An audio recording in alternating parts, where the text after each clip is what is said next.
Hey everyone, welcome to the second part of my Thursday morning walk along Minot Beach. The day is moving forward now, and you can feel the beach slowly becoming more active compared to the early morning calm.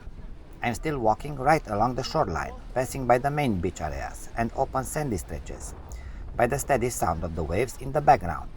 The light is a little brighter, the atmosphere a bit more alive, but it still keeps that fresh morning feeling by the Black Sea. So, if you'd like to continue this peaceful seaside walk with me, just relax and enjoy the natural beach sounds and the sea breeze. Thanks for being here. Cheers!